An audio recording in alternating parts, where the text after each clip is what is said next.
All right, here we are, Wednesday night, April 21st, 2021. This is a topic I stumbled upon beginning of March, and I wanted to do it, and there were different reasons for delaying it.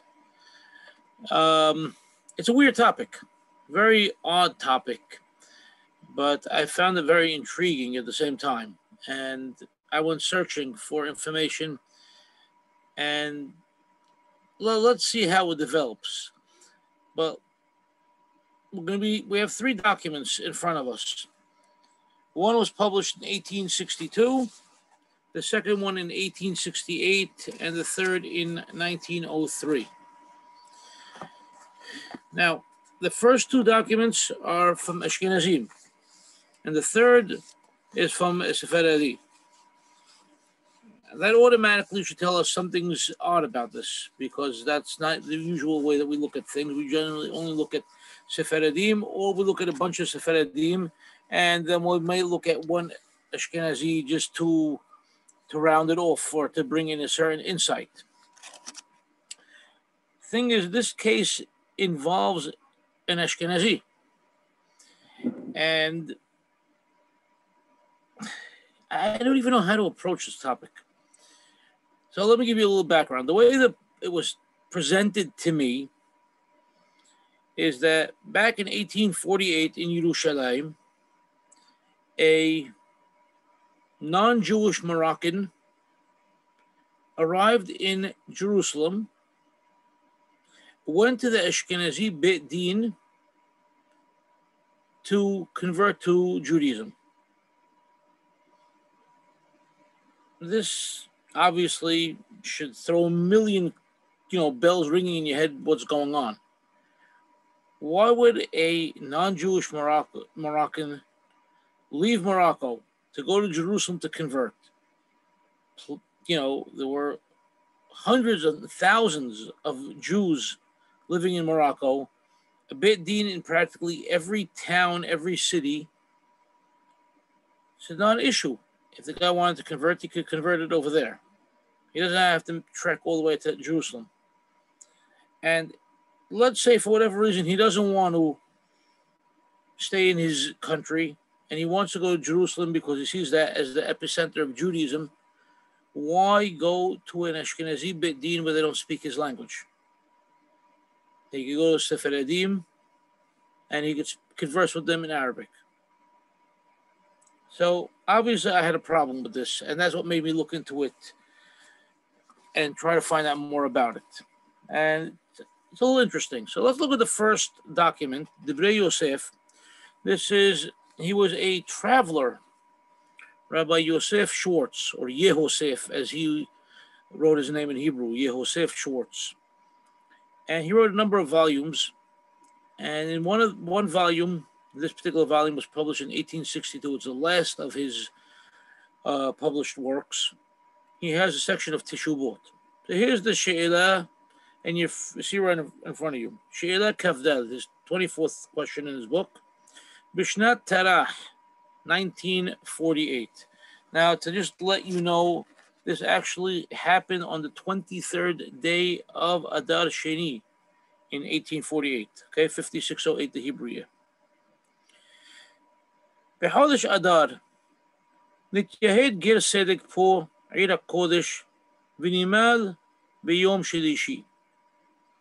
וביום השבת הסמוך בא לו שליח בית דין מקהל אשכנזים וסיבה לו בשם הבית דין, we'll skip the parenthesis for now, שמוכרח לעשות מלאכה ביום שבת קודש כי נוכרי ששבת חייב מיתה.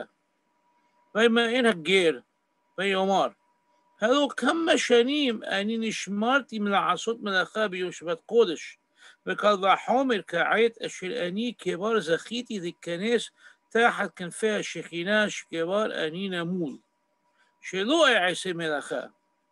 ויאמר השליח שבגזירת בית דין ובכוח התורה למען שלא טבלת, עדיין אינך בכלל יהודי, כמעט ולא טבל, אינו גר. ואם כן, בכלל נוכרי אתה ונוכרי שבת, נוכרי שבת, חייב מיתה. it's a hate, thank you. I couldn't make out the letter, thank you. חייב מיתה. ועל כורחו הוכרח, I'm sorry? ועל כורחו הוכרח טוב וכתב שמו בלשון וכתב העמים וכתב בדמע שבכה על מה אינה אדוני זאת לידו לחלל שבת. We'll stop here. So here's your case. Very, very odd case. Non-Jew comes to the Beit Din. He converts. They do the milah for him on Yom Shlishi, on Tuesday. On Yom Shabbat, okay, a few days later, on Shabbat, a messenger from the Beit Din arrives to this person, and this is from the Ashkenazi Beit Din, and he commands him in the name of the Beit Din that he is obligated to do melacha, to do a work on Shabbat, because a nochri who observes the Shabbat, keeps the Shabbat, hayab mitah. And the ger, of course, doesn't want to do melacha. Okay. And he's, obviously trying to stop this. What do you mean? Because I'm already keeping Shabbat for a number of years. From the side. Well, I don't want to. Who's that? We're already keeping Shabbat for a number of years, and now all the more so that I have the zechut to come under the wings of the Shekhinah because I had the milah. I'm not doing any melacha. And the messenger of the Beit Din decrees it upon him in the name of the Beit Din and the name of the Torah that he's obligated to do melacha, because as long as he did not do tibilah, he is still not considered within the realm of being a Jew. Kimal velo tabal eno ger, and that's halachic rule. Person who had milah but did not yet dip in the mikveh is still not considered a ger, and therefore he falls out under the context of being a nochri, a non-Jew. And as we said, nochri who observes the Shabbat is obligated to be killed. So against his will, he had to write. And he had to write his name, okay, in the language of the nations. And he wrote it while crying, basically. He was tearing. And he's calling out to God, why did Hashem bring him to this point that he has to be Mehalel Shabbat? وما حولته نوداه الدبار بعير بين تلميذي خميم بترعموا على الديان هنسكار لعيل ويتيب حرارهم. Now, let's go back up to that parenthesis that we skipped on the fourth line. Okay, and it says, "V'sivalo b'shem habit din." In parentheses, "Kahash lo ki lo haya b'da'at u'b'haskamat habit din ki im da'at yahidi." So he wasn't even coming to him. This messenger of the Beit Din was not coming to him in the name of the actual Beit Din, but rather just one member of the Beit Din. This one rabbi who sat on this Ashkenazi Beit Din took it upon himself to make a judgment without consulting with his fellow Dayanim, and he made sure that it was carried out. Okay, so far so good. Who's Mark G down in the corner? His sound keeps coming on and off. Hi, yeah, it's me, Mark Gabay. Mark Gabay, how are you? Try to keep your volume off. Okay. Thank you. Thanks, Thank Mark. you. I've just turned in. No problem. Thank you. Okay. Now, so this is our case so far. Before we continue, it's odd The name of this particular rabbi is the rabbi that we're talking about, this rabbi of the Beit Din. His name was Rabbi Asher Lemel. Okay? In Ashkenazi writing, Lemel being Lamed Ayin Mim Lamed. Okay? So Lemel. So this Rabbi Asher Lemel. Now, we don't have a book by Rabbi Asher Lemel, but he's quoted in other books and he was written to by other rabbis. So let's keep that in mind as well. Now we'll come back to what we have over here. So the following day, in other words, Sunday, this became public knowledge. Imagine now, Jerusalem, 1848. How many Jews are living in Jerusalem, 1848? It's not more than, a couple of thousand at best. And word got out there that this is a case that happened. And all of a sudden, the rabbis, all the people are going crazy, but the rabbis are going even more crazy. They're bugging out about the whole situation. They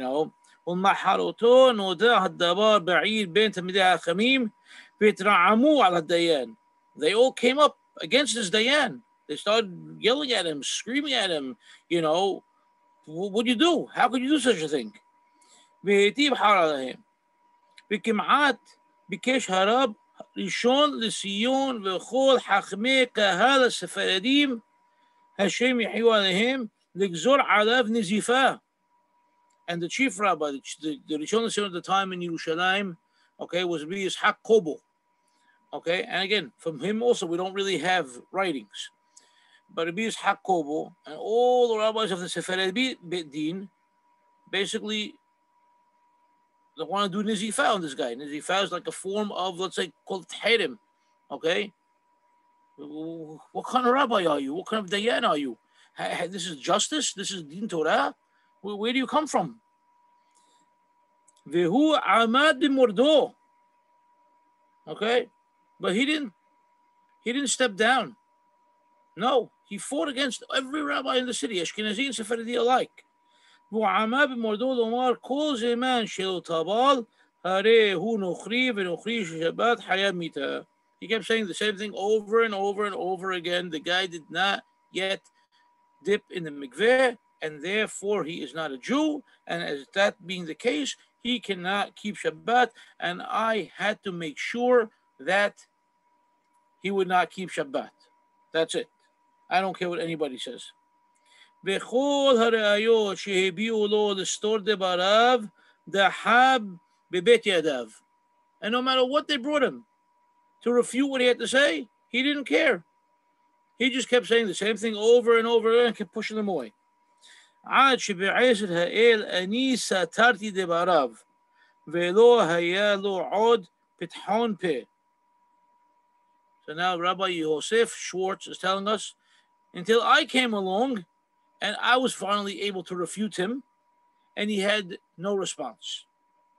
So let's see what Rabbi Yosef Schwartz has to say. Behuda ubash shehata ve'hti. And he was embarrassed that he made a sin and he caused somebody else a sin. דהיינה מאחר שכבר נימול, אף שלא טבל, לעניין שבת הוא כישראל. Now, this potential ger who went through the bulk of the conversion process, he even had milah done to him. He only didn't do tibilah.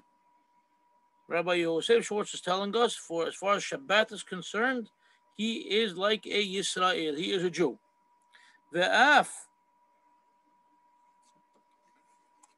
shel dinim איננו כישראל עד שטבל, שבשתי מצוות נזכר בתורתנו הקדושה תיבת ברית ואות במצוות מילה. Well, Rabbi Yosef Schwartz is telling him that yes, for other mitzvot, he is not yet a Yisrael. But we have in our Torah, it refers to the milah as berit and ot. Ubmizvat Shabbat. Also, we have berit and ot. And this is the only mitzvah, the only two mitzvot rather, Milah and Shabbat, the only two mitzvot in the Torah that is referred to as Berit and Ot. ומאחר שנימול שיש לו אות וברית מילה, מצווה וחיוב עליו לקיים גם כן מצוות שבת. Now because he has the berit, okay, which is the covenant, and he has the ot, it's the sign of the, if you want to call it the engraving on his body, okay, he is now obligated to observe the Shabbat as well. וזה לשון מדרש רבה לסדר הדברים בפסוק ויאמר משה ראה החלותי ואמר רבי יוסף בר חנינא גוי ששימר את השבת עד שלא קיבל עליו את המילה היה מיתה. למה? שלא נצטווה עליה. Okay? שלא קיבל עליו את המילה. But now he got the מילה. He got the ברית מילה. ומה יש לומר גוי ששימר את השבת המיתה? אמר רבי יוחנן בנהוג שבעולם מלך ומטרונה יושבין ומסיחין זה עם זה מי שבא ומכניס עצמו ביניהם אינו חיה מיתה. כך השבת הזו בין ישראל ובין הקדוש ברוך הוא שנאמר ביני ובין בני ישראל. לפיכך כל גוי שבא ומכניס עצמו ביניהם עד שלא קיבל עליו לימול היה מיתה. עד כאן לשונו. So he brought two different proofs, two statements from the Midrash showing the connection between the acceptance of Milah being paramount to observing Shabbat. And therefore, this seems to be the proof that Rabbi Yosef Schwartz had against Rabbi Asher Lemel. Lashon ze ra'aya birura kashemesh, he's telling you, Rabbi Yosef Schwartz. Okay, this proof is as clear as the sun. Shema'aha shemal, af al pi shelo tabal. Since he did the milah, and even though he is yet to immerse in the mikveh, ki b'milah v'tibilah ino mukhana b'shem goy, nochri ki hu yisrael ma'ach l'chol b'rav, mutar u'mhuyab hu l'shmo Shabbat. He is not only allowed to observe Shabbat, he is obligated to be Shomer Shabbat. ודע מה שאמרינא במסכת סנהדרין דף נ"ח עמוד ב' ואמר רבי לוי נוכרי שבת בחיי מיתה שנאמר יום ולילה לא ישבותו.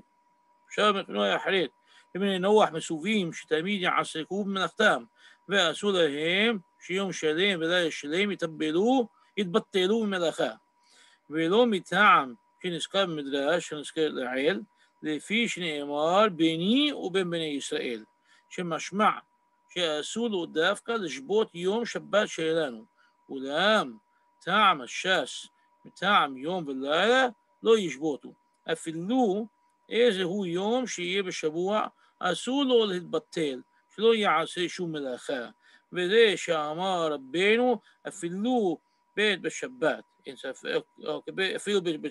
we'll skip the rest of the paragraph till the end of those parentheses.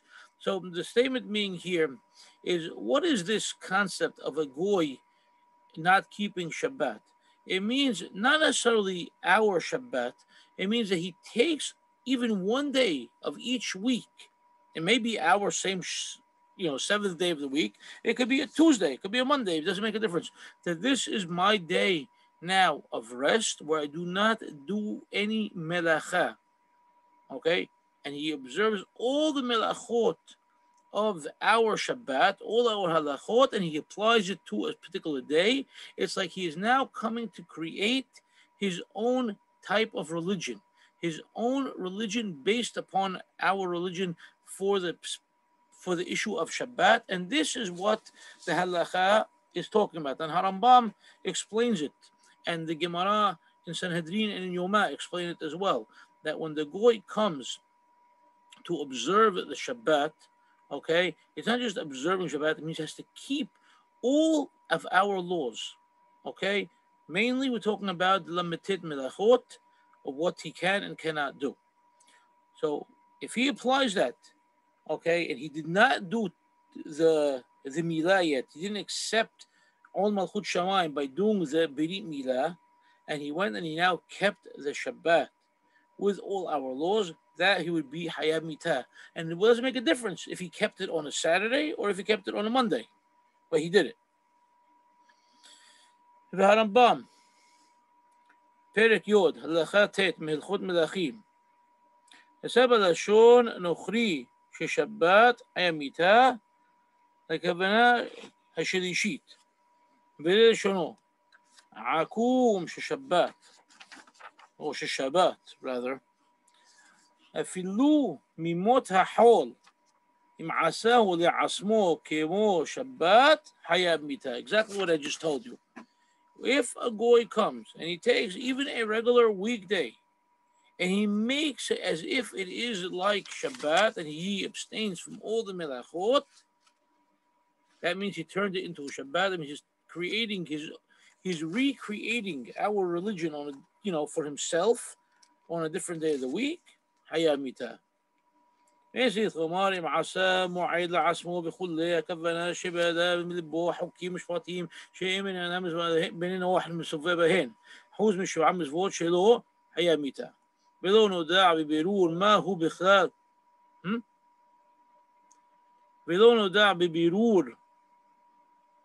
מה הוא בכלל מלאכה לבני נוח כי בתורתנו הקדושה לא נזכר כי אם חרישה וקצירה והבערת אש, והם מלאכות שהסדוקים מודים בהם, כנזכר במסכת הוריות דף ד' עמוד ב', ואיזה הוא מלאכה יעשה בשבת, כדי שלא יהיה חייב מיתה. So if he does any of these three melachot on Shabbat, that would absolve him from being hayab mitah. So this is basically where we are so far. Now he's going to go on and talk about more about a goy being Shomer Shabbat, not being Shomer Shabbat, but the rest of it doesn't apply to our particular case, so we don't need to read the rest of the Bnei Yosef. You have it in front of you. You're free to read it anytime you want. Let's hear comments, concerns, questions before we go on to the next Teshuvah from Rabbi Ettlinger. Who's first? Rabbi Kasola, anything?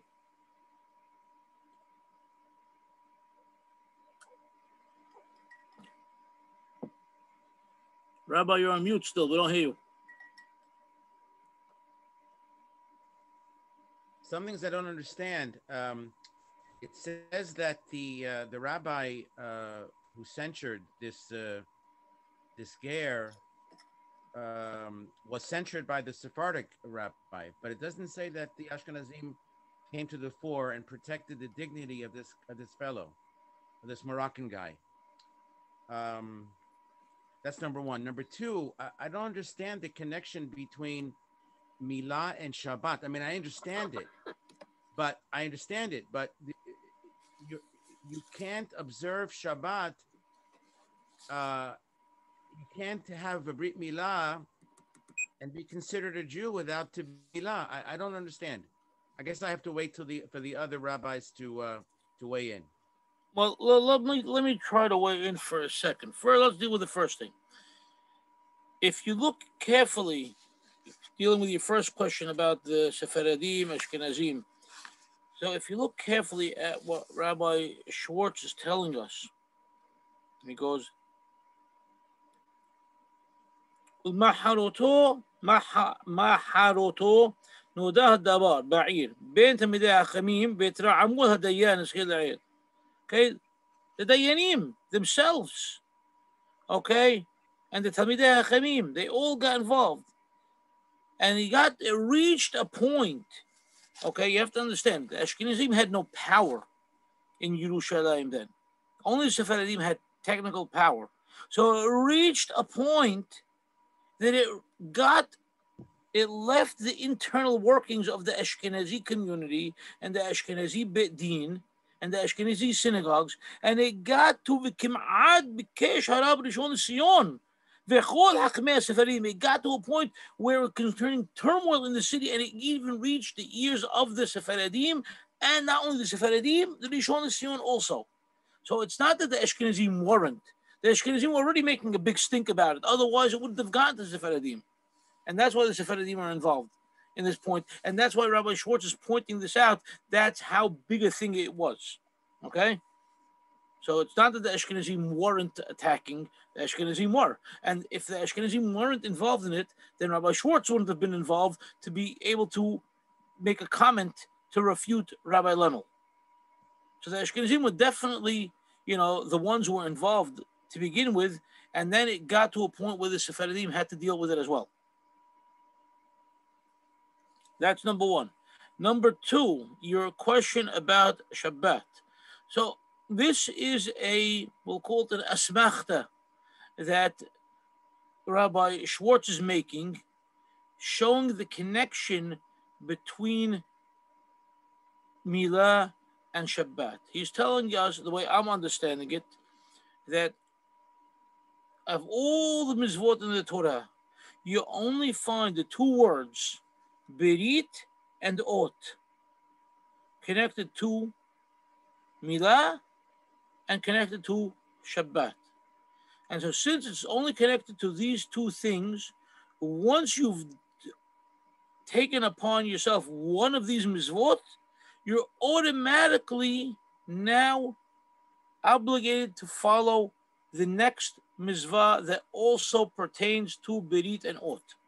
That's the way I understand what he's telling us. Maybe I'm misunderstanding it, but that's what I'm understanding. Which would include tefillin, which is also an ot, presumably. But it's not a berit. It's an ot. But it's not a berit. Okay, I understand. You have berit and ot. Okay. For tefillin, for berit milah, and berit and ot for Shabbat. That's what he's saying. These two terms are used only for these two things. Okay? Good. All right. Who's next? Anybody? Or do we move on? All right. So I guess next teshuvah. Next teshuvah is from the book called Binyan Sion. It's a book of responsa, Shelot Shuvot, by Rabbi Yaakov Ettlinger. Rabbi Yaakov Ettlinger, pretty famous Ashkenazi rabbi. He was in, where was he? He was in Prussia, I think, if I'm not mistaken. Let's find it exactly for you. Here you go. He was German, okay? And he's more famous for his book called Aruch Lener, which is a very, very famous work of his. Anyway, this Binyan Sion was published in Altoona in 1868. Okay, and we're on the bottom of the page Lamed Het, Siman Saddi Aleph. And we're not going to read the whole Teshuvah. We're just going to look at parts of it. Let's start with the beginning of the Teshuvah. And he writes, okay, and you see, it's dated Iyar Tarat. Okay, so figure May 1849.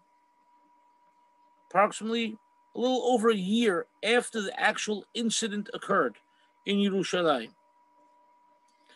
So now, word not only reached the rabbis of Yerushalayim, it actually reached the rabbis of Germany.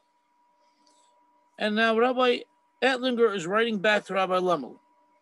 L'harab Gaon Asher Lemel. HaGaon Abed Din the Kahal Kadosh Galen. He was a famous rabbi in Europe, as obviously. So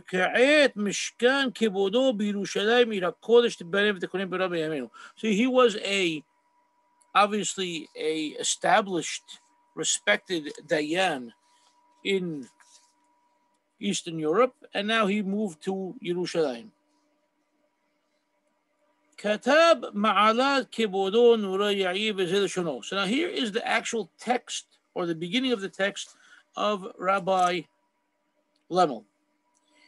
يلمدين ربين بعبداد تالدان بوعي لقودش يرشلاين تباني بتكونين يوم جيمل كف جيمل לירח אדר שני שנה טרח העבר לפק נימול אינו יהודי אחד שבא הנה ממדינת מרוקו לשם גירות בפנינו בית דין צדק לקהל קדוש לקהל אשכנזים השם יחיים וישמרם וקיבל עליו המזוות כדין. דברי תורתנו הקדושה ובשבת קודש לאחריו עדיין לא היה נתרפא ממילתו ולא טבל עודנה. Okay, so far so good. So the question very simple. This is our incident from the 23rd, Tuesday, the 23rd of Adar Sheni, 1848. The non-Jew, the Gentile, came from Morocco for the purposes of conversion to Judaism before the Ashkenazi Beit Din of Yerushalayim, like we said. And he was circumcised, and he accepted all of the mitzvot according to Torah. On the following Shabbat, he was yet to be fully recovered from the circumcision, from the Brit Milah, and as such, he did not immerse in the mikveh yet. Right? Good.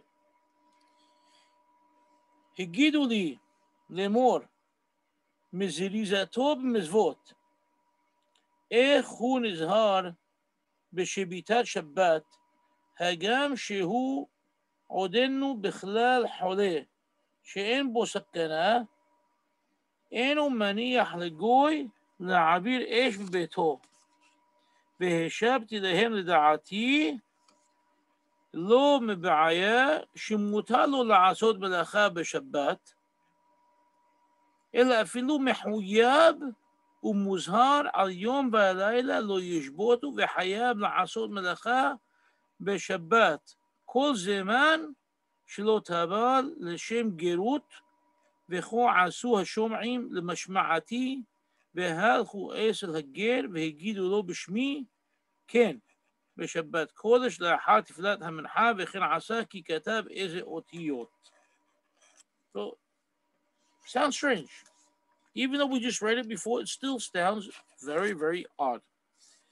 So it goes, it was told to me, right? Higiduli, they told me that this particular ger to be, because he's not considering him a full ger yet, because he had a lot of his zerizut mizvot, he had a lot of zeal, for mitzvot. He was scrupulous in observing Shabbat. And even though he was still considered a sick person who was not in mortal danger, right? But he still refused a non-Jew to light any sort of fire in his house. So I said, in my opinion, it's not only permitted for this particular ger to perform melacha on Shabbat, but he's even obligated to do work on Shabbat because he's not yet dipped in the mikveh. And they returned people from me, in other words, they returned to the convert on Shabbat after Mincha and told him my ruling in his name, and he wrote some stuff. Okay, he katab eze otiyot. He wrote some letters, or as we saw in the writing of Rabbi Yosef Schwartz, he fought it, and they compelled him to do it. We're getting two different testimonies. And he was forced to write something while in tears. ויהי ביום המחרת, כאשר נשמע הדבר בעיר הקודש תיבנה ותכונן. פה, סבחו עלי חכמי ספרד וחכמי אשכנזים. See, he himself says it. That the following day, when word got out, everybody found out what's going on. Everybody bugged out on me. Okay, Sephardim, Ashkenazim alike, they all screamed at me. Al-Dabar Hadash Halazu Ashelon Ishma Me'olam, upon this new ruling that nobody ever heard of before. Vehemma Zochrim Kama Girim Shinimolu Por Ira Kodesh Tibane V'Tikonen V'lo Nishma Kazot. We've had other people come and, want to convert to Judaism. They went to the Milah part. And nobody ever stopped them from observing Shabbat before they had a chance to go to the mikveh. We never heard of such a thing. ולא נשמע כזאת. ומנין לי לחדש דבר אשר לא שערום הראשונים. All right? And how could I innovate something that has not been mentioned by the earlier Hachamim? והשבתי להם אולי מקום הניחו לי להתגדל בו. Look at the audacity of this guy. I responded that perhaps they left me space, they left me room, so I could come along in my day and reinforce this position. ואמינat העמד ידיها אומנם מהראוי היה להתייעץ בזה עם חכמי ורבנה עיר הקודש פה, טרם נעשה המעשה. אמנם מחמה כי כבר היה אחר תפילת המנחה לעת ערב, ובין כך יעשה שבת קודש, ובעיני השם הדבר פשוט שאין כאן איסור כלל. Don't you think maybe you should have, conferred with your colleagues? Maybe you should have spoken to some other rabbis to get their opinion? See what everybody wants to do, discuss the matter with this is Yerushalayim. You don't have a lack of Hachamim to speak to Ashkenazim and Sephardim, Well, I didn't think of that. It was already late in the day. It was already Saturday. It was already after Mincha time. The Shabbat would be ending, before you know it. And if I didn't push the agenda, it wouldn't get done. And the guy would have ended up keeping Shabbat. And, then he would be Hayamita. This to me was just, it clearly seemed like an obvious, position, that there shouldn't have been a question here whatsoever. Okay, so this was the position of our Rabbi Lemel. Interesting.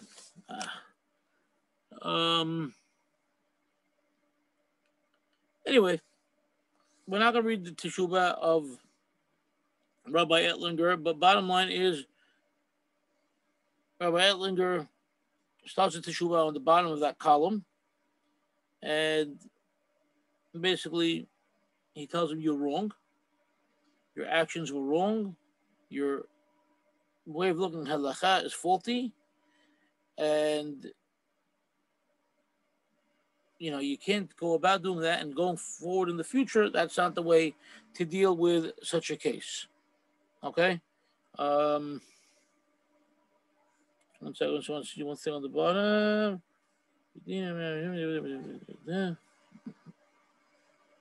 Yeah. So Teshuvah is there. Bottom line is he doesn't agree. And part of what he says I'm paraphrasing it for you right now because I looked at it before and I just don't want to get into all the nitty gritty because it's a very difficult print to read. See, even here, look, Rabbi Kasola is sitting there with a magnifying glass. It's so hard to read. So I laid it out for myself before in notes.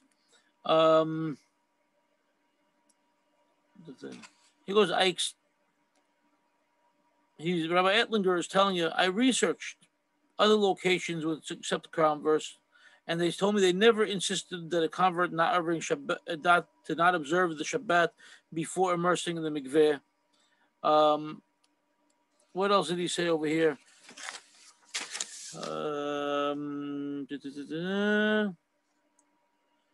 He goes, let's just look at the Torah and look at Masechet Shabbat. Tells you Masechet Shabbat, Daf Pei Zayin. He tells you that Al Shabbat nistavu Yisrael b'Mara. Right? Bnei Yisrael were commanded to keep the Shabbat where? In Mara. Mara is before they got to Har Sinai. It's before they received the Torah. Before they received the Shabbat. They were yet, okay? Did they keep the Shabbat? They kept the Shabbat. So now this guy who's coming to the Beit Din, and he's ready to accept all Malchut Shamayim, and he took the Brit Milah upon himself. Is he any different than Bnei Yisrael that were in Mara? I think it's a beautiful, beautiful point, because he's bringing us Torah Shebichtav and Torah Sheba'al Peh in one. Simple. Okay, and it's clear that the Jews kept Shabbat even before they arrived at Har Sinai, and they didn't immerse themselves, before that point. So obviously they kept the Shabbat, they were circumcised, and that was it. And they didn't. That's it. So So this is the gist of what Rabbi Ettlinger is telling us. Okay? Now we want to move forward to a different teshuvah, but if you have any comments, I'm open to comments before we go on. Anybody? Mark, Barry, Joey, Saul, anybody? Just for context, where do we first see the concept of tevilah for a ger? It's in the Gemara, as far as I know, but I could definitely look that up for you. Does anyone make a distinction that like deoraita, they become Jewish because of the milah, do they make a distinction between deoraita and derabanan with regard to their status as a Jew? You know, if the milah versus not yet have done tevilah? I have no idea. The issue of tevilah is mentioned in Masechet Yevamot. Okay, Yevamot Mem Vav Amud Aleph. That's where Rabbi Hayya and Rabbi Yohanan bring it. Here's the statement: Le'olam en ger ad shimol ve'yitbol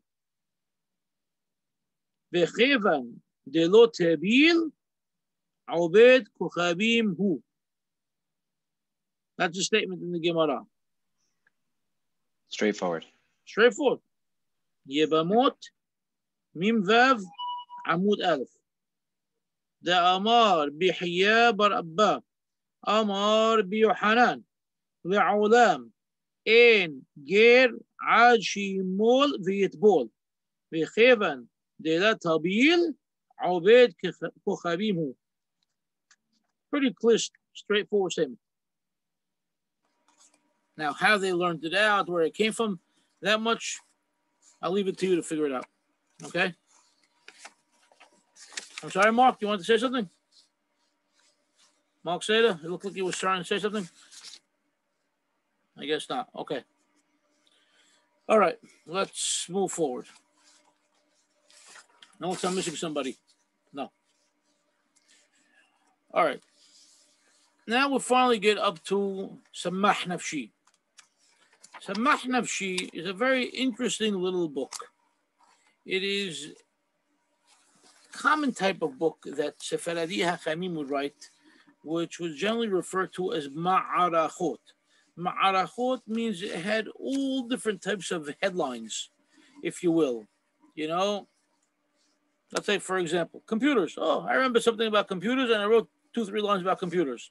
Now I remember something about pens, or something about pens. And it would be set up, you know, in alphabetical order, more or less. So even though the bulk of what's in Samah Nafshi has to do with berachot, and particular dinim and minhagim, some other topics come up over there, like Shabbat, or in our case, Gerim. And he tells us about Gerim. And it's very interesting what he tells us about Gerim. So if you have, I believe it's a 6-page PDF of Samah Nafshi, and it starts with page Lamed Dalet, if I'm not mistaken, correct? So you'll see on the bottom of the page. See, if you see on the side of the page, it says Geshem, Geshem, Geshem, Geshem, then Gerim, then Gerim. So these are Marachot. There's like small pieces on each particular topic as they came to him, and then he put them together in a booklet. That's the way they generally did it. Gerim. So now he's going to give us a case before we get to our case. מעשה שהיה פה עיר הקודש ירושלים תיבנה ותכונן בשנה זאת התרמה. Okay? So now he's dealing with a case in 1881. The book was published in 1903. This is a reprint that you're looking at. So 1881, ליסירה, שבאו שני ערלים מארם סובה. So you had 2 ערלים, meaning Christians, came from Aleppo.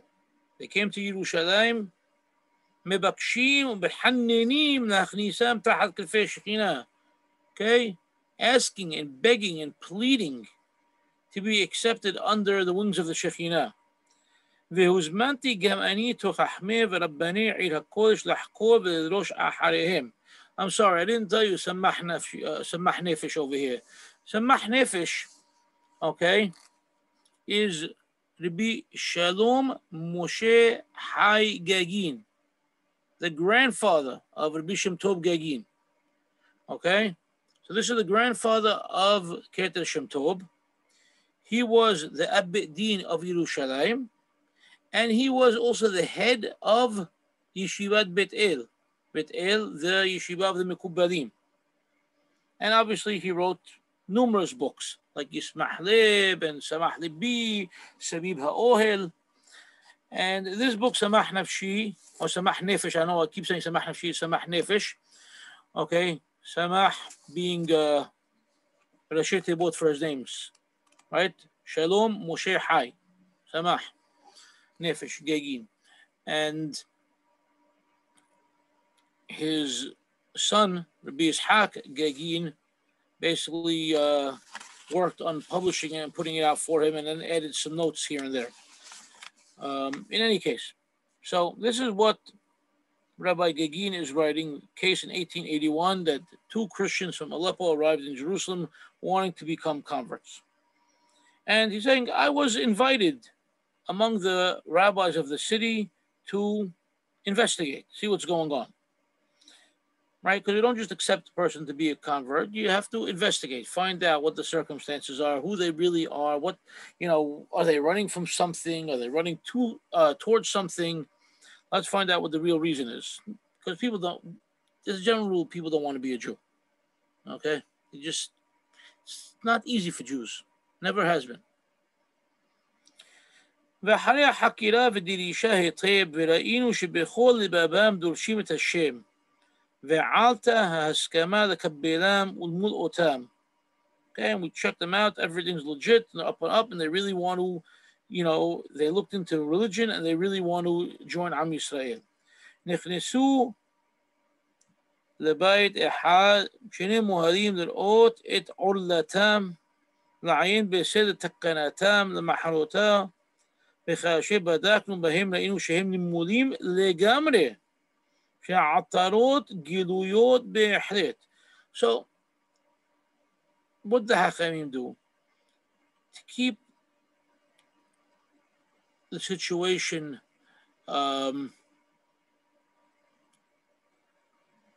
as, what's the word I want to look at? We'll say to keep it as clean, as sanua, as modest as possible. They would enter them into a room and enter them to another room after that. In other words, so nobody's around and there's no windows and nobody could be looking in. And they sent in muhalim with them to check out their situation, to see if, everything is in order to do milah. And the muhalim went in to check their orla, to look at them, and they see that they're circumcised already, completely circumcised, and if you want to say their crowns, the atara is completely, completely clear. וכל הכפן בגובהן עם החריש שלהם הסובב אותן גילויים ממש. And it looks exactly כאחד מבני ישראל הנמולים כהלכה. And when you touch it and and you rub it a little bit to see how it stands out, it's exactly like a clean milah of any Jew that had a milah. Everything's perfect. ורק שהעורות שבגוף הגיד הן יתרות. The only thing that was extra over here, there was a little extra skin, around the sides. ובהיות העבר מת, נופלים העורות לצד מטה, ומכסים כמו חצי עטרה. And when the person would go limp, so obviously the skin would fall, and you could see that it covers up a little bit of the atara. And part of it remained exposed, and part of it remained covered up. But you could still tell that they are circumcised. ולהיות מזווה הבושה על פניהם, וכל גופם מלאים רטט וחלחלה. לא יאכלו לבוא לידי קישוי לראות מה הן בעת הקישוי. And by that point, listening to what's going on and seeing how the Mohalim are examining them up and down, they themselves got so embarrassed that even when they needed to get an erection and get hard at that point, they weren't able to from their embarrassment. And the Mohalim needed to see, how the Milah looks, when they're actually hard as well. But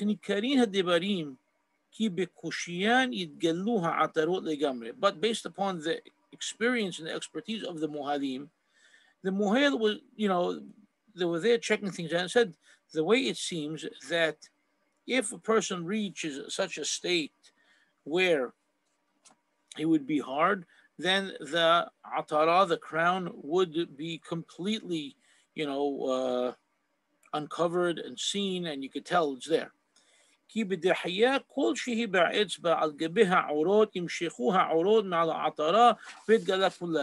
just by pushing it aside gently with the finger, you could tell it's already off and, visible. And we told the group, in other words, them and to the rabbis involved, that these people are mahul, they're circumcised. Now we have to investigate and find out maybe they're actually Jews. And if that's the case, why did they hide that from us? Because any possibility is possible. Anything goes. Remember, they were dealing with a world with all of a sudden two Christians show up from Aleppo into Jerusalem to become. So who knows what's going on? As much as we investigate, we obviously, there's something else over here. Now, I know none of this has to do with our case, but I found it interesting. So I said, let's do it anyway, because then he ties it into our case. وليس سباه هيدي مولانو كي كقول تحت إبشار بخاشير عماكم شئلا عد مكوم شستخلينو مجاعت برأينو كي أميتيم هم نجد عينينو أمرتي لهم كي لدعاتي إن لانو لعصوت كيم هتفات دم بريد. Because I checked and I looked and I examined and I did everything I could in my power. And bottom line, the way I saw it, he's saying you, Rabbi Gaguine, that they didn't need to do milah. All they need to do is, let out a drop of blood from the berit.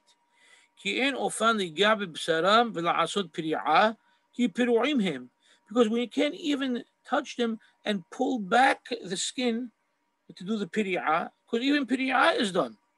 ואף כי יש אופן להקל מהעורות מלמעלה או מהשני סדדים, כי על ידי זה מתקבסים העורות, מתגלה כל העטרה גם בהיות האבר מת.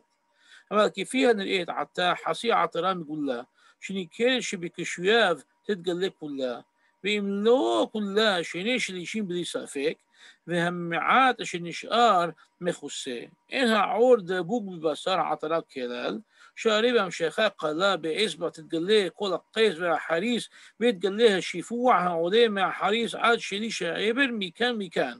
ובכל כהגבנה העליתי בספרי הקטן ישמח לב חלק יורדעה סימן ו' ועיין בסימן זין שלדעת כל הפוסקים זיכרונם לברכה אין הסליחה שום תיקון כמו שיעון שם. This particular situation, the way their milah is, the way their skin is, the way everything is falling, the way it's holding back, the way it's pushed to the side, he goes, you could not, cut more or pull back more because you would only be doing damage. And besides that, there's no point to do it because it's already done properly. They just need hatafat dam berit, spilling a drop of the blood of the berit. ועל זה נכנסו על שני מוהלים זקנים לראותם ואמרו כי אינם נמולים כלל ורק מריבוי התשמיש נתמעך עורם ונראים כנמולים. What do you think of that now? Then they called in two elder muhalim to examine the situation. And these two elder muhalim said, sorry, these guys are not circumcised whatsoever. But because they've seen so much sexual activity, their skin has softened to the point that it thinned out and they look like they're circumcised. Amazing what the job of the Hachamim, the job of the Muhalim. Do we have that today? I don't know. Do we have? It must be that we have. We don't hear about these things. These are strange cases, if anything. You know, but to me, it just, when I was reading this, I said, this has to be shared. It has to be studied. Because we don't see these type of things. And now the Muhalim, the elder Muhalim said, yeah, this is not uncommon among Aridim, among Christian people. Now, I wonder if medical study has been done on such a, you know, I don't know. ועל אשר לא ראיתי עורלות ערלים מעולם לא יכולתי להחזיבם. Rabbi Gaguine is saying, but since I never saw the orla of a Christian, I couldn't say that these Muhalim are lying or telling the truth. I couldn't say anything. וגר אחד שמלתי בין יוד ג' או יודד שנה ומסתיו אטום וחתום כילד בן שמונה אין ראיה. And the one ger that I personally did milah on, he was 13, 14 years old. So what's the difference between a 13, 14-year-old and an 8-year-old? Because I couldn't tell. It's not a re'ayah.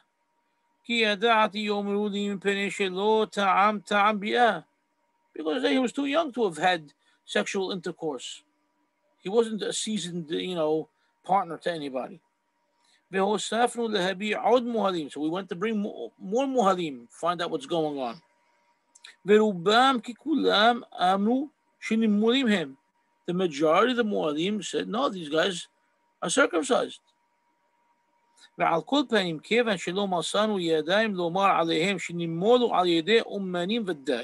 And since we couldn't find anybody who could testify and say these people were circumcised by professional circumcisers, we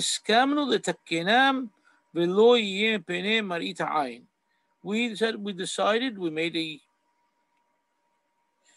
decision among ourselves to fix them. And it won't be just marit ayn. But it won't be like, you know, the elder Muhalim said. The elder Muhalim that said that it seems to them that these people were never circumcised. They wanted to do regular milah over here. No, we did not accept their position. To do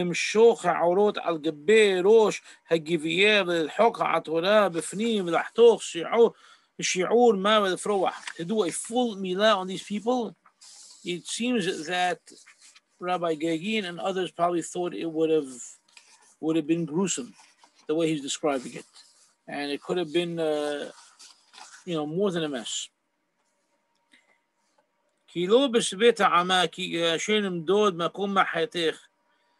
אחר שיכתוב כאמור יהיה בהתפשטות העורות במקומן החתך הנזכר לעיל מעגל גוף העבר למעלה קרוב לשערות רחוק מגוף העטרה כעובי של 3 אצבעות ומה יועיל שם החתך ומה יפרש שם לגלות והעטרה רחוקה והיא מתוקן כהלכתה. I'm not going to get into all the translation of what's going on, talking about, you know, specifics for a מוהל.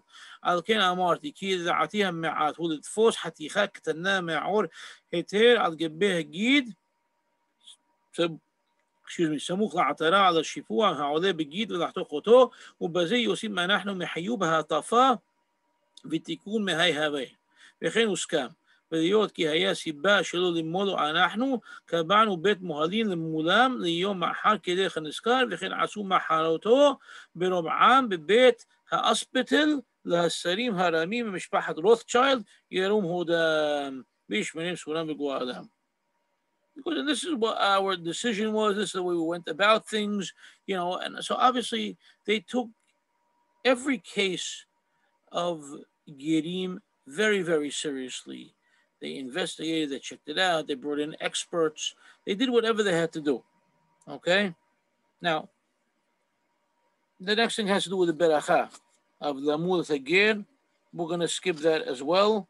The next paragraph after that, he's quoting about the minhag of what we call of rabbis of the Pahad Yishak, Rabbi Yishak Lanfronto from Italy. We're going to skip that as well. We're going on to the next page. We're going to skip that. Let me here we go. 1 second.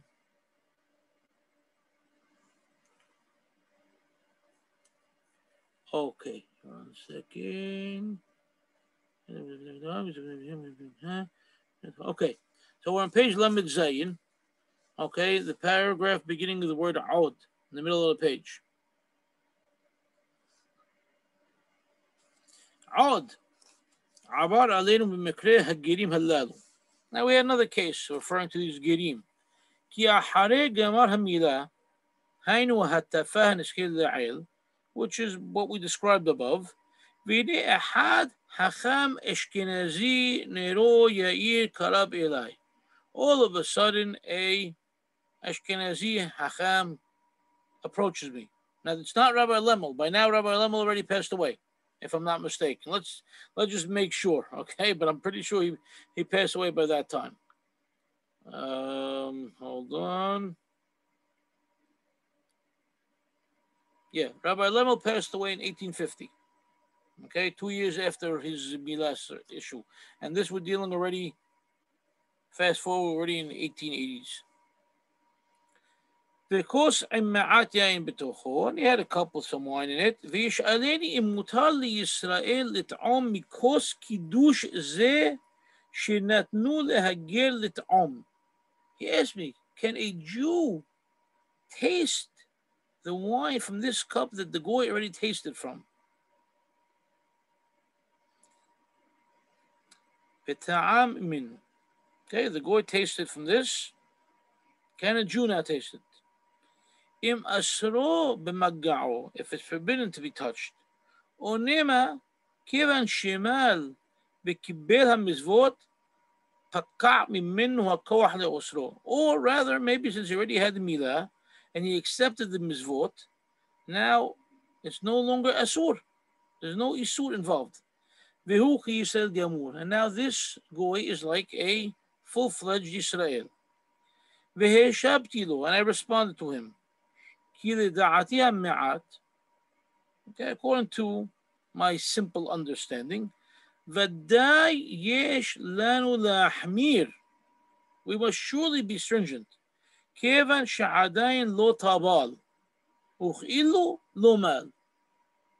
he has yet to do tebilah, it's like he didn't do the milah yet. And he went. The Ashkenazi left. ויום שבת קודש אחריו, בהיותם כואבים על ארצם. Okay, now Shabbat comes along. These two Halabi Christians that underwent this form of milah are in pain by Shabbat. ורבים מאחינו בני ישראל באים אצלם לבקרם ולברך בשמם. And many Jews come to visit them and to bless them. You you joined the Jewish nation. We at least have to be friendly to you, right? והנה הוגד לנו כי איש חכם אשכנזי היה בתוך הבאים. And it was told to us that this Ashkenazi Hacham was among those who came to visit the converts. ויסב אותם בסב לסב לאמור שצריך מן הדין שיעשו מלאכה כלשהי בשבת ההוא. And he commanded them, okay, and he didn't command them, rather he told them that they have to, according to the deen, they have to do some sort of melacha on Shabbat, on that very Shabbat. Because they still have yet to do tebilah for the sake of conversion. Since they have yet to be healed from their surgery, okay, from the milah process, they are not yet full-fledged Jews, and therefore they have to do some sort of melacha on Shabbat. V'imken, adayin din goyim yesh lahem. They still have the din of a goy. Ve'amru rabotenu zechran bracha goy Shabbat hayamita, as we said before. Ve'hem hagirim kishom'am nirte'u mishemowa. And now these goyim, when they heard this, they're all shooken up. What do you mean? Ki ech ze hayom Shabbat harishon asher kivahu l'shomro kilchato yehallelu b'zadon. What do you mean? It's our first Shabbat. We've been looking forward to this. You know, we're impatiently waiting for a Shabbat that we could, we could keep a Shabbat according to the halacha. And now you want us to transgress this on purpose? Lachen, lo abu lekabel ad asher shalhu lish'ol kedam min la'asud. So they weren't willing to accept this until they went and they sent messengers out, probably to Rabbi Gaguine and the rabbis of the Beit Din, the rabbis that they were dealing with until that point, to give them a ruling. What do they have to do? והשאר החזר בעוני, כי שני דינים הללו יוסי מתוך תשובה אחת כתבה הרדב"ז. Now, we didn't mention the Radbaz yet, but the Radbaz plays a very, very important role, as he always does. As we said in past classes, the Radbaz, born in Spain, moved to Egypt, then moved to Safed. He was a major Hacham, lived a very, very long life, wrote over 2,000 Teshuvot, and he was looked at by anybody and everybody as being one of the greatest Hachamim in the last 600 years. So he quotes the Radbaz for us. Tells us the Radbaz, where he gives the source, the Fos Fiorda, because he had different volumes in different places. So this was known as this the Fos Fiorda, Siman Taf Ayin Tet, Al Ger Shamal Velo Tabal Benaga Bayain Im Asero. Okay? You have a Ger. He did the Milah. He's yet to do Tibila. He touched wine. Is the wine Asur? V'im mezamminim alav. And can we use this guy for a zimun? V'im mistaref la'asara. Can we use him for a minyan? V'im kiddesh isha. And now if he went and did kiddushin, he got married to a woman. Im hu goy or Yisrael lechol dabarav. Is he considered a goy for everything or a Yisrael for everything? V'ayte bideh debre tosafo zal. שבה מעשה לפני רבי יהודה והתיר את היין. דגר תושב מגעו מותר בשתייה, וכל שכן גר שמע וקיבל עליו המזוות. So, we have a case that ger toshab means a ger, he's a foreigner, but he's a toshab, okay, but he's a resident of Eretz Israel. Okay, he's living among Jews. He's acting among Jews. He doesn't accept, the Taryag Mizvot, but since it's considered Ger Toshab, and he's allowed, because he accepted the Mizvot to a certain degree, he's allowed to continue to live in Israel. They don't have to throw him out. If he touched the wine, it's mutar b'shtiyah. It's permissible to drink it. V'chol sheken ger shamar v'kibel alav mizvot. So all the more so a ger who did milah and accepted the mizvot. ועוד ראיה וכולי וכולי. ודחה דברי הר"ן שחולק עד שכתב מכל הנה טעמי אני עומד אפילו למען דעת לבגר תושב שאוסר היה ממגעו מודהו בגר שמל ולא טבל שאינו אוסר. Because even if you want to say the ger toshab, you want to go against the ger toshab for different reasons based upon other sources. But now when you have a ger who did the milah, he accepted all malchut shamayim, taryag mizvot, but he still didn't do tebila, this person touching the wine, he does not make the wine asur. والعنيان ليستريف لكل دبر شبه كدوشة, and regarding including him for any issue of kedusha, وإي حيشينان لكدوشة هدبر برور شئين وكي يسرائيل شون دبر. You cannot consider him a Jew for everything, because he's not within the realm of Kedusha yet. So he cannot do Kiddushin, and he cannot be included for a minyan or something like that. Okay, he's still in this, limbo, state of limbo, if you will. Mal velo tabal ki'ilu lo mal. If he did milah and he did not do tebilah, it's like he didn't do milah yet. Ella sheyasa mikelal obed kochabi umazalot. But what status does he have? He has left the realm of being a idol worshiper.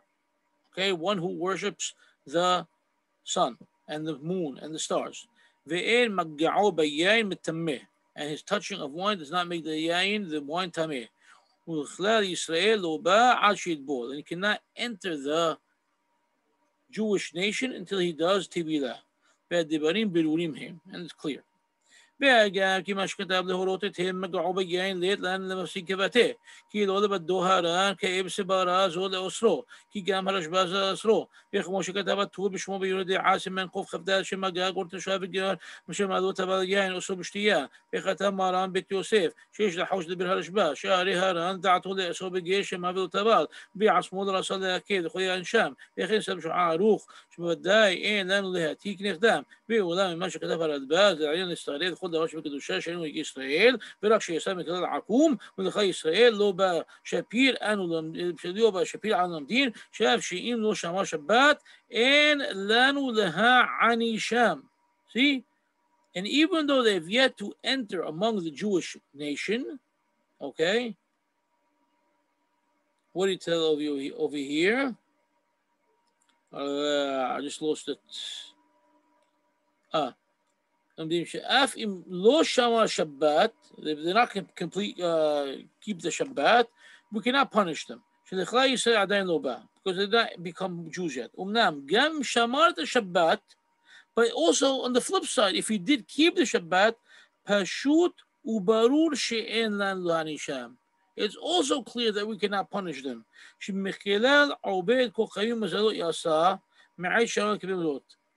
Because he already left the realm of being a nochri.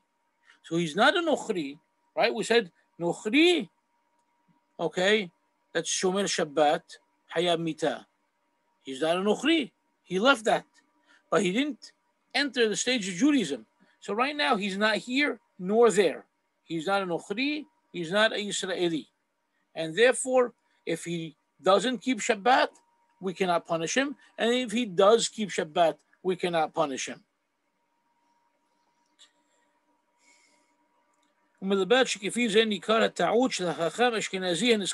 And reading this and studying this, now we understand the mistake of the Ashkenazi Hacham, who gave a different ruling that we mentioned before. Ela, dehu tema be'inai v'hu pil'i.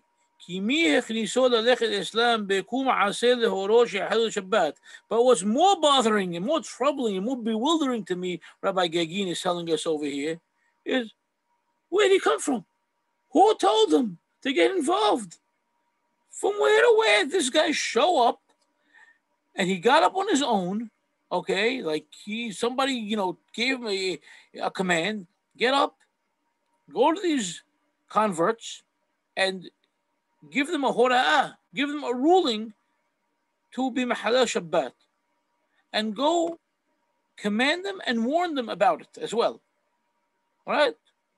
שיחלו את השבת סבותן הזירם על ככה.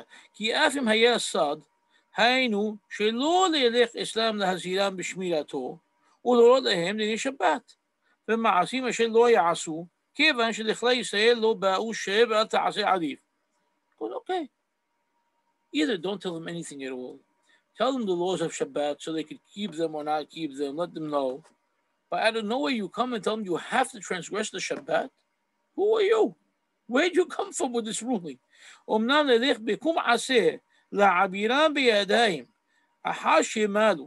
To forcefully make them transgress after they did milah. And we warned them. We, the Bet Din, we warned them, the Shemor Torah Mizvah. We told them, now you did milah, you have to observe the Torah and the Mizvot. B'kedushat Shabbat, and the sanctity of Shabbat. And they accepted upon themselves what this guy did, this Ashkenazi Hacham, our minds cannot take it. We cannot deal with this. What is that? Where'd it come from? And now when I'm looking into this, I see, you know what? Nothing's new. It's the same story again. כי כבר היה מעשה כזה בימי הגאון הגדול, אדוני אבי ראשון לציון, זה חסידיק וקדוש לברכה, הוא בא בתשובות דברי יוסף מהרי שוורץ. Because now I'm reading Rabbi Schwartz that we read to start the class today. I'm seeing what Rabbi Schwartz, wrote in his book over there. And there was Ashkenazi Hacham who basically tried to do the same thing. שפרס גדר חכם אחד אשכנזי שהלך יום שבת קודש 10 לגר הנימול שעדיין לא טבל וגזר עליו בכוח התורה. He decreed upon him with the strength of the Torah that you must do מלאכה. Okay, until he forced him to write. וכאשר נבדח הדבר להחמיר בני הספרדים האשכנזים חרה להם מאוד. And when it became known to all the Sephardic and Ashkenazi Hakaim, you see, because they got all very angry at him. כי עלה בדעתם לגזור עליו נזיפה, and they wanted to excommunicate him. What are you doing? והשיב רב נזכר בתשובה על פי כמה מאמרי רבותינו ומדרשות שכל שמע הגר ונכנס בברית מילה אין ראוי לעבוד ברית שבת. וכמה הוא עוד שהיה ברורה כי גזר עליו וכתוב ואין חילוץ זה יועיל לגוי ושלא יעבור על יום מלא לא ישבות שצריך לעשות מלאכה ועבודה מעבודה אשר בהם חיים שלהם לא כי דיבה וכל שכן גדל החד ואופן של אחד מהם הבנים וקרא עליו חוטא ומחתי ועשי כי הגר שאמר ולא טבע יש לו חמרי ישראל וחומרי גוי עיין שם באורה. Okay. And then he keeps going on. והוספתי לראות, and I saw more, כי החכם הנזכר אשכנזי, שהיה במעשה ההוא משנת טהרה, ככתוב שם, לא נח ולא שקט, אף אחד שהוקם מכוח חכמי ורבני עיר הקודש. And he didn't, after the thing was over, it wasn't done. He kept going around to all the different rabbis of Yerushalayim. He wanted somebody to back him up. וכתב סברתו ושלח למרחקים לפני הרב המפורסם בדורו רבי יעקב ראש בקהל קדוש אלטונה. That's Rabbi Ettlinger. He actually wrote the case of Rabbi Ettlinger to Altona, to Germany. והוא בא דבריו בספרו בניין ציון, which we read second. והגאון הנזכר השיב על דבריו וכתב שחקר בשאר מקומות שקדים בגירים ואמרו לו שמעולם לא כפיר. He goes, and Rabbi Ettlinger told him, I checked all the places where they do girim and nobody ever told a gir to be Mahaleh Shabbat, even though he didn't do Tibilah yet. What are you doing? Where'd you come from? שמעולם הקפידו לעשות כן, השאלה שלו לשמור את השבת, קודם תבילה, ועל זה הייתי ראיות נוכחות כי על הדין ועל האמת שלא לחוף אותם על ככה. You cannot force any gir to transgress any sort of mitzvah once he did the milah. Also, forget about halacha. Let's say you don't know any halacha whatsoever at this point. He goes, just use normal logic. It goes against human intellect to tell somebody to do that. Once he came to accept Torah mitzvot and he did the milah. That's it, done. Leave him. He's Jewish as far as halacha is concerned.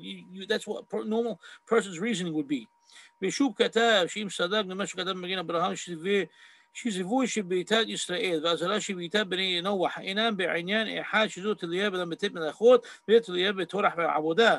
מי שלבו נקפו בדין יעשה פשע דבר שיישא מסע ברשות היחיד. Okay, if you want to push it, so make the guy carry something in רשות היחיד שאין שום נזק יוצא מזה. ובזה סיים לפרקה. ועיין מה שכתב עוד בסימן ככב וככב בדוק ועיין בספר שמו אברהם עיין מה שכתב. And that's basically it for this topic. So we see that this is a mindset issue. Like we've talked so many times in the past, it's a mindset issue. How Sephardim and Ashkenazim view issues, view circumstances, how they deal with pilpulim, how we don't deal with pilpulim. It's called sechel yashar. It's a way of being mekarev b'riyot. It's about embarrassing people, putting people in a situation where they don't feel comfortable. There's so many different factors going on. Now, for those few of you that are still here, okay, do you think, listen carefully, do you think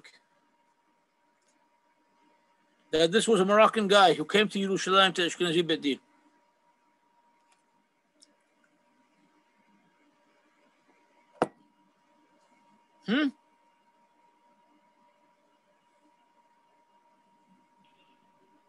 As in, do we think that the writer of that teshuvah was falsifying information? No, that's not what do I you mean? said. I'm asking Whether you, or not he's do you Moroccan? think he was a Moroccan? Yes or no? Just a simple question. Open up Binyan Sion again. Look at Binyan Sion for a second. It's not going to take long. Okay? Binyan Sion.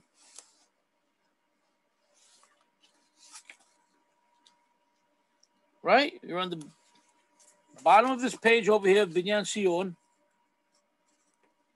You're on line 1, 2, 3, 4. First word. Remember, we saw nothing about Morocco in Rabbi Schwartz's writing, nothing about Morocco in Rabbi Gaguine's writing. But in the actual letter from Rabbi Lemel to Rabbi Ettlinger is where we find out about Morocco. And this is the way it is referred to among numerous later day rabbis and scholars and people that bring the story because it's an interesting story. So I found something right before class. That's part of what caused the delay in class. And that's what I didn't want to say before. Let's read it differently now. Let's think like an Ashkenazi thinks. And we know they use alifs and ayins, for different sounds. That doesn't have to say Morocco. It could say America. America.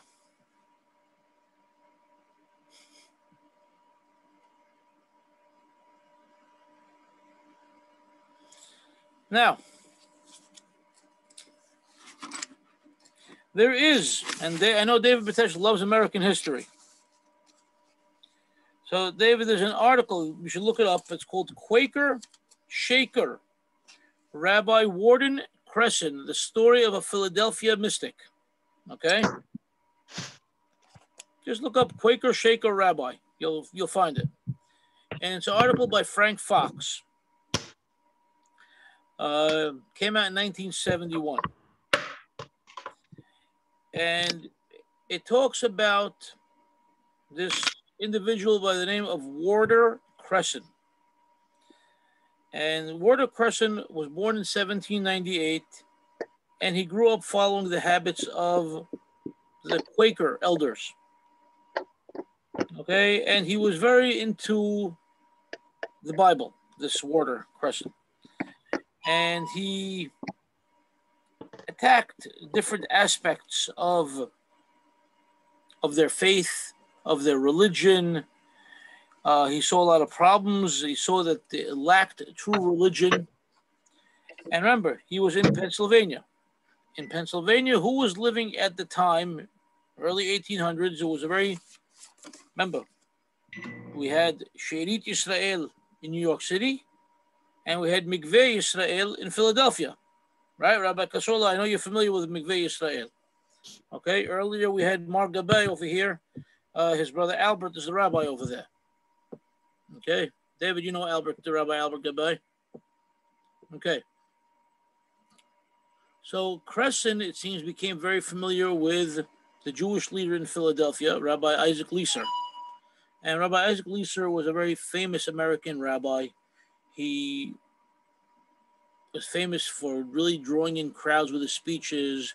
He was the first to put out Hebrew, English, Humashim and Sidurim and things like that.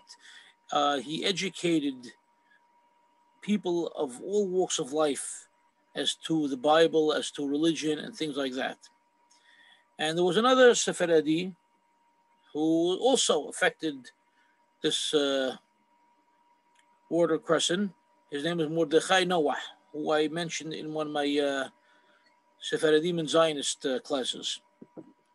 And he was in New York and Philadelphia. And he constantly urged people to return to Sion, And if you listen to my class about Zionism and Sephardim, I talked about that he tried to establish a Jewish city in northern New York called Ararat on one of the islands of the Niagara.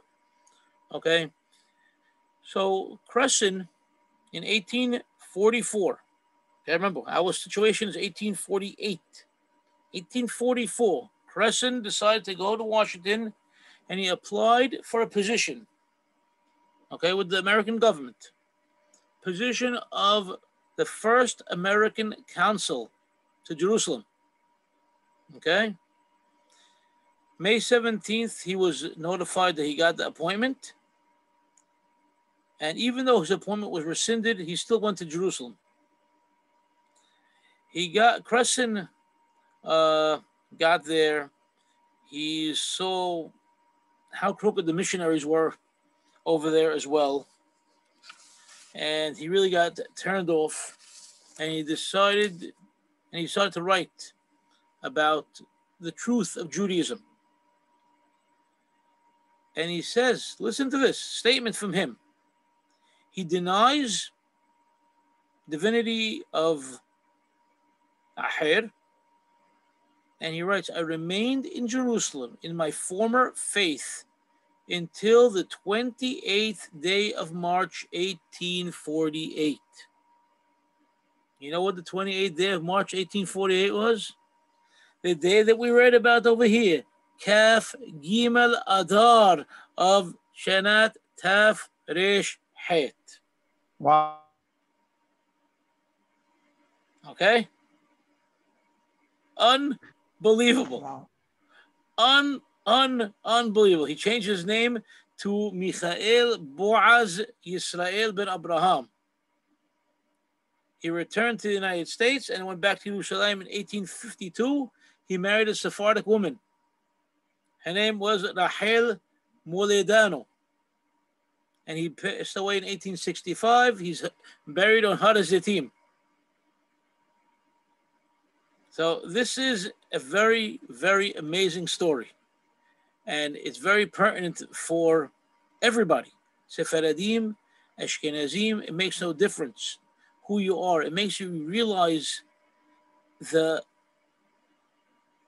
hold of the Torah and, you know, how we need to really understand Torah and follow dictates of the Torah to be Am Hacham V'Navon Hagoy HaGadol Hazeh. This is exactly what this entire story shows us from A to Z. I think it's unbelievable. Now this part, and again, this part about Crescent, I only found out about an hour or two before the class. So when I wanted to do this class originally beginning of March, there was a reason it got pushed off. Unbelievable. I hope you liked it. If you have any comments, I'd love to hear them.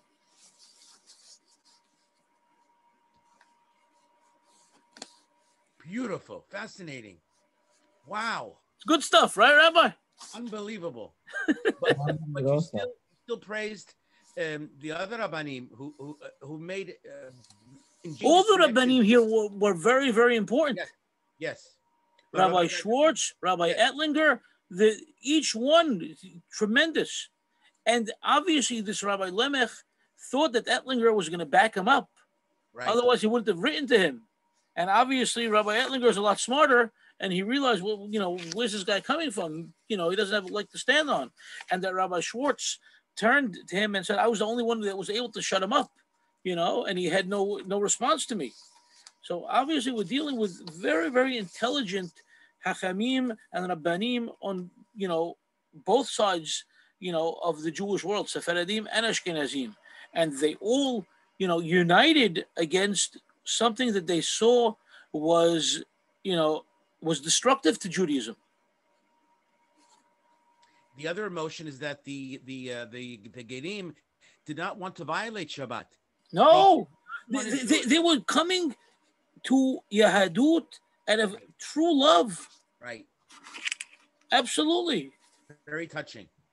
No, I found it to be a very, very important subject. And even though we generally don't deal with gerim and issues of gerim, because we don't really come across them, and it wouldn't fall into the realm of the Hamun Am, and it would be something just the Beit Din dealing with. I think there were a lot of important lessons to learn from these incidents, and how Rabbi Gaguine tied in his incident of 1888 or 1881 with with the earlier incident, all because of an Ashkenazi showing up in both cases. To me, that was wild. I happen to like it. I hope you all liked it as well. Unbelievable. Kol hakavod. Wow. All right, everybody. Have a great evening. Thank you for joining me. And Betov Telinu. Take care. Take care. Thank you, Joey. Thank Mabruk you also for your daughter. Thank you.